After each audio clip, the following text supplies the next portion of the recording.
प्रकृति और परमात्मा, चेतना का नर्तन, ओशो की वाणी में। ओशो इस अंश में हमें प्रकृति को देखने के हमारे पारंपरिक तरीके पर पुनर्विचार करने के लिए प्रेरित कर रहे हैं। वे कहते हैं कि जब हम किसी पेड़ को देखते हैं, तो अक्सर हम उसे सचमुच नहीं देखते। इसके बजाय हमारा मन उस पर शब्द, नाम या पहचानी हुई छवियों का आवरण डाल देता है। ओशो के अनुसार प्रकृति को देखना कोई क्रिया नहीं है, बल्कि यह हमारे होने की एक गहरी अनुभूति है। ये तब घटित होती है जब हमारा मैं या देखने वाला मिट जाता है। वाह क्या बात जब देखने वाला मिटता है, तभी वृक्ष अपना सच्चा रहस्य प्रकट करता है। वे समझाते हैं कि है। देखिए ओशो यहाँ पर क्या कह रहे हैं। ओशो के अनुसार प्रकृति को देखना कोई क्रिया नहीं है, बल्कि यह हमारे होने की एक गहरी अनुभूति है। यह तब घटती है जब हमारा मैं या देखने वाला मिट जाता है। देखिए ओशो के अनुसार प्रकृति को देखना कोई क्रिया नहीं है। जैसे पेड़ पौधा किसी चीज़ को भी अगर हम देख रहे हैं तो ये कोई क्रिया नहीं है, लेकिन यहाँ पर कहा जा सकता है कि क्रिया है। क्यों क्रिया है? जब तक हम अपने भीतर मैं की अनुभूति करते हैं, तब तक ये क्रिया है। लेकिन लेकिन लेकिन लेकिन यदि मैं शब्द ही खत्म हो जाए, अर्थात वृक्ष को यदि हम, वहाँ पे वृक्ष है, मैं दिखा देता हूँ। देखिए वहाँ पर सामने वृक्ष है, तो यदि मैं उस वृक्ष को देख रहा हूँ और देखते देखते इसमें इतना डूब जाऊं कि वृक्ष में और मुझ में कोई अंतर ही ना हो, अर्थात मैं वृक्ष ही हो जाऊं। मतलब वृक्ष की पीड़ा, वृक्ष का बहना, वृक्ष का खड़ा रहना, वृक्ष का जो तकलीफ है, जो तापमान वो सहती है, उस तापमान को भी महसूस कर लेना। अगर इतने भीतर तक, इतने गहराई तक अगर वृक्ष में अगर उतर जाते हैं, तो फिर यह कोई क्रिया नहीं रह जाती। जैसे हम सभी में ये होता है, जैसे हम सभी में ये होता है कि हम फिल्म देख रहे होते हैं, और फिल्म देखते देखते देखते देखते हम फिल्म में ही उतर जाते हैं, और उसके साथ उसके दुख में, उसके सुख में, उस कहानी में हम भी विचरण करने लगते हैं। जब वो रोता है तो हम भी रोने लगते हैं। जब वो कहानी में जो भी पात्र है अगर हंसने लगता है तो हम भी खुशी से झूम उठते हैं।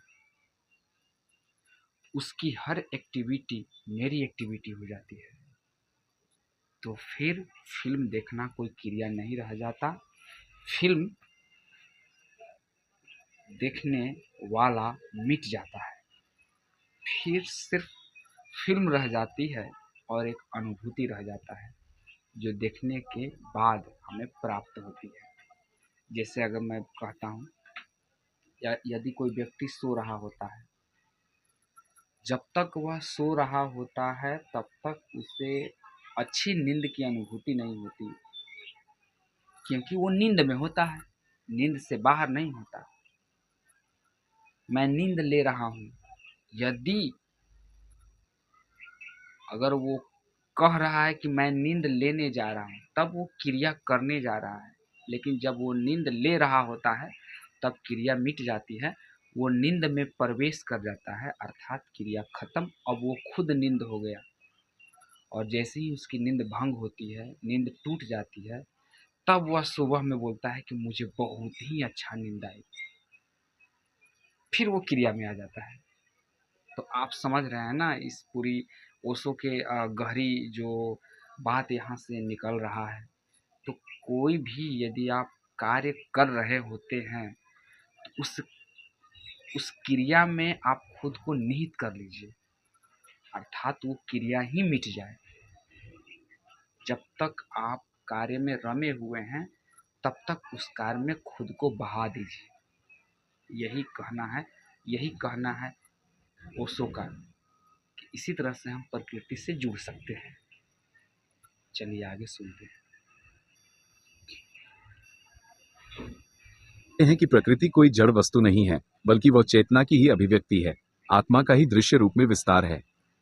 जिस प्रकार हम अपने भीतर मौन का अनुभव करते हैं, उसी प्रकार ओशो कहते हैं कि प्रकृति में, सूरज की किरणों में, झरनों के गीतों में और चांद की शीतलता में हमें परमात्मा की प्रतिध्वनि सुनाई देती है।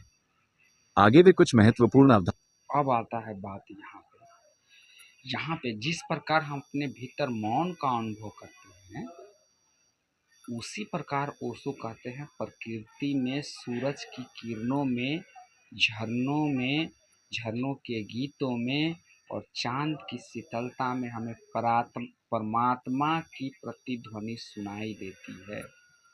अब ये घटना थोड़ी सी अलग हो गई, ये अलग लेवल का हो गया,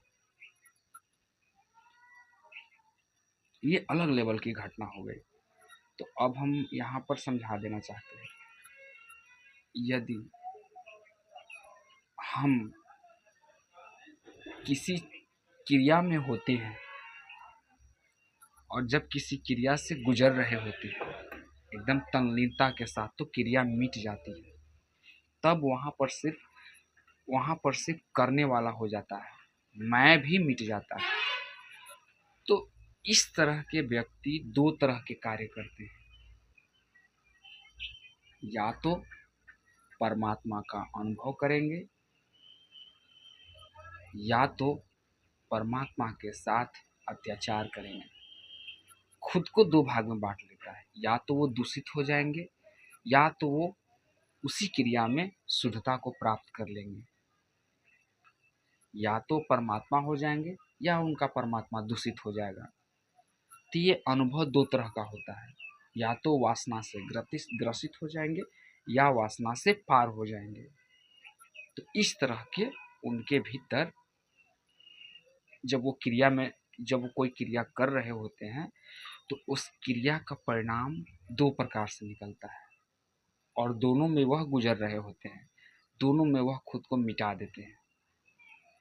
मेरा यही मानना है, क्योंकि मेरे साथ जो गुजरा हुआ है, बहुत सारे मैंने भी अब तक जीवन को जिया, तो इससे मेरे दो ही चीज़ की अनुभूति होती है। मैं भी किसी कार्य पे बहुत ही तल्लीनता से करता, इतनी तल्लीनता से कि सच में मुझे आभास होता है कि सही में मैं परमात्मा को अनुभव कर रहा हूँ।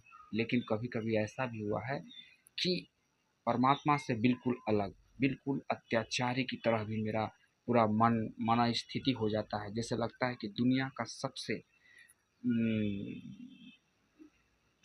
के सबसे व्यभिचारी व्यक्ति मैं ही हूँ। कोई कार्य मैं ऐसा करता हूँ,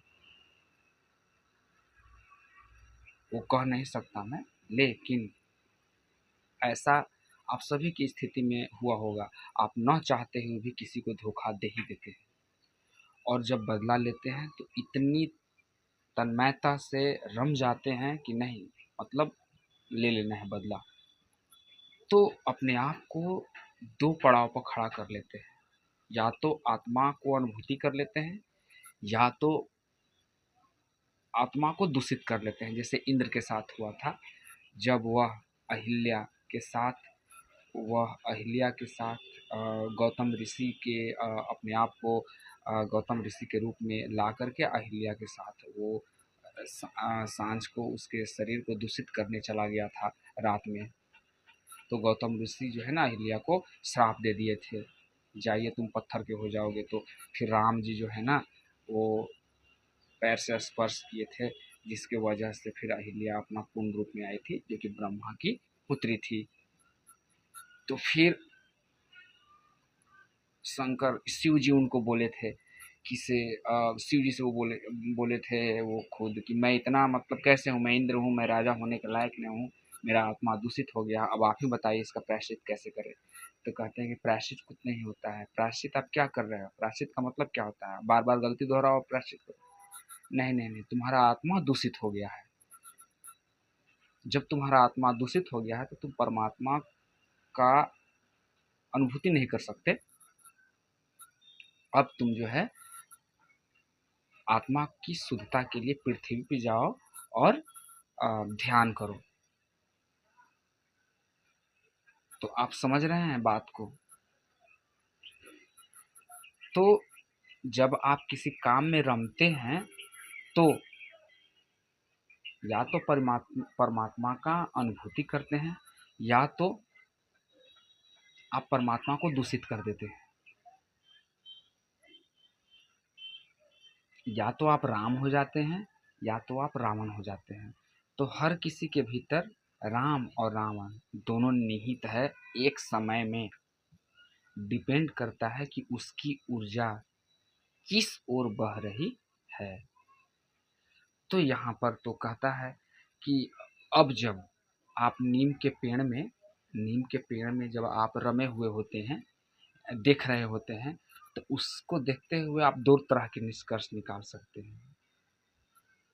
इतना रम जाते होंगे कि आपके पास 5-10 नीम का पेड़ है। अब आप उसमें इनकम सोच रहे होते हैं कि अगर इसमें काट दूँ तो काटने के बाद इसको ये बनाऊंगा, वो बनाऊंगा, ये बनाने के बाद फिर इससे पलंग बनाऊंगा, चौकी बनवाऊंगा, आराम मशीन में दूंगा, इसका इतना लकड़ी होगा। और इस तरह से आप उसके इनकम का स्रोत से इतने ज़्यादा उसमें रम जाते हैं कि आप ये तक आंकड़ा लगाते हैं कि इससे कितना रुपया मेरे को मिलने वाला है। ये क्या हो गया? ये हो गया प्रकृति के खिलाफ सोचना, अर्थात परमात्मा के साथ खिलवाड़ करना, परमात्मा के साथ झगड़ा करना, परमात्मा के साथ दुश्मनी मोल लेना। ये हो गया।